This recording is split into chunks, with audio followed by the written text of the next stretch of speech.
পাকিস্তানের বুকে ঘটে গজব ঘটনা, টিভি মোবাইলের নেশায় এক রূপবতী কন্যা।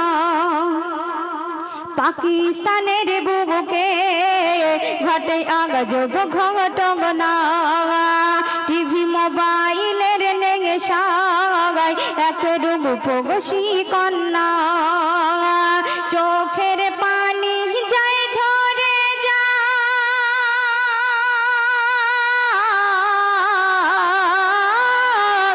চোখের পানি যায় ঝরে যায়, করিতে বর্ণনা, করিতে বর্ণনা। পাকিস্তানের বুকে ঘটে গজব ঘটনা।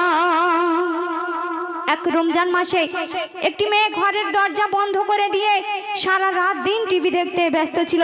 তার মা জননী যখন মাগরিবের আজান হয়ে গেল, দরজা ঠক ঠক করে ঠুকছে আর সেই সন্তানকে ডাকছে, মা এবার বেরিয়ে এসো, এবার টিভিটা বন্ধ করো, তোমার ওই টিভির আওয়াজের জ্বালায় আমাদের নামাজ পড়া দায় হয়ে যাচ্ছে, এবার তুমি বন্ধ করো। তো তারপরে কি ঘটছে শুনবেন। এক রোজার মাসে বসে টিভির পাশে এক রূপসী কন্যা, টিভি দেখার নেশাতে সারাদিন মগ্ন থাকে, নামাজে রোজা করে না। ইফতারের সময় মা তারে কয়, তোর টিভি বন্ধ কর না। কেন? তোর টিভির জ্বালায় সবার নামাজ পড়া দেয়, আজান শোনা যায় না।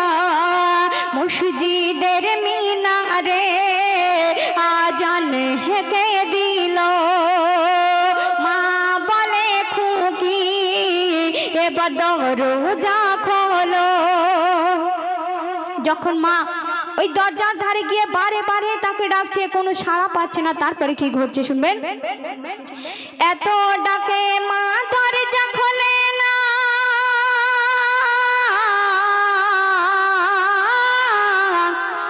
এত ডাকে মা দরজা খোলে না, কোনো সাড়া মেলে না, দরজা খোলে না।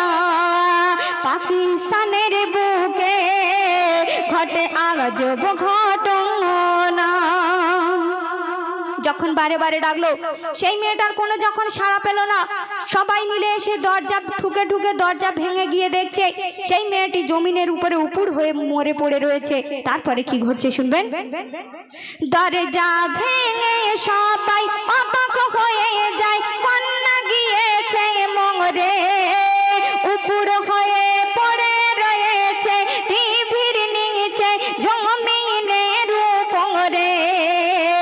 শত জনে শত চেষ্টায় লাশকে তুলতে পারে না, কি ভয়ানক দৃশ্য দেখে কেঁদেছে বিশ্ব, কি ভয়ানক দৃশ্য দেখে কেঁদেছে বিশ্ব, লাশকে জমিন ছাড়ে না।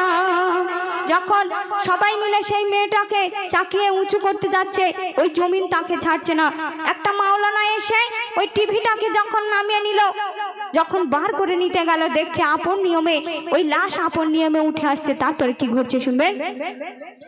এক মাওলানা টিভিকে তুলে আনে সেখানে ঘতে, দেখে লাশ উঠে আসে টিভির সাথে সাথে।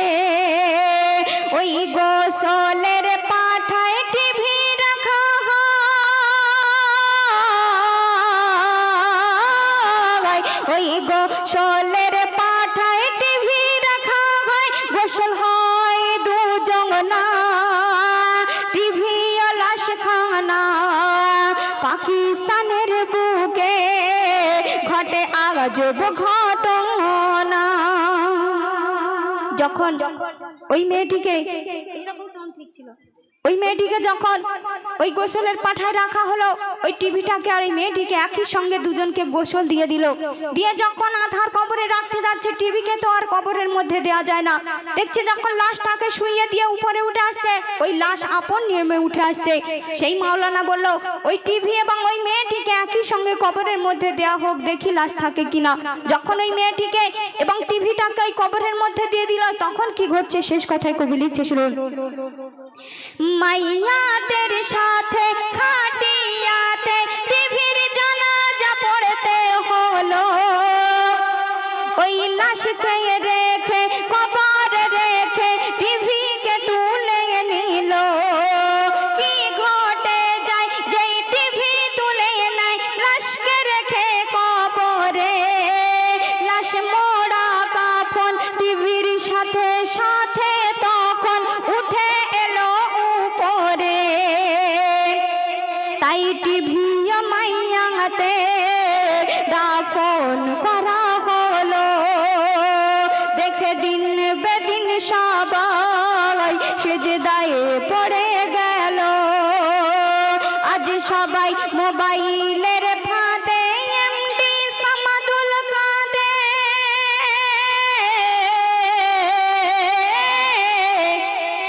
আজ টিভি মোবাইলের ফাঁদে, এমডি সামাদুল কাঁদে।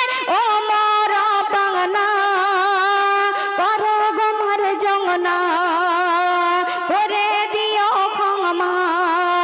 পাকিস্তানের বুকে ঘটে আজব ঘটনা,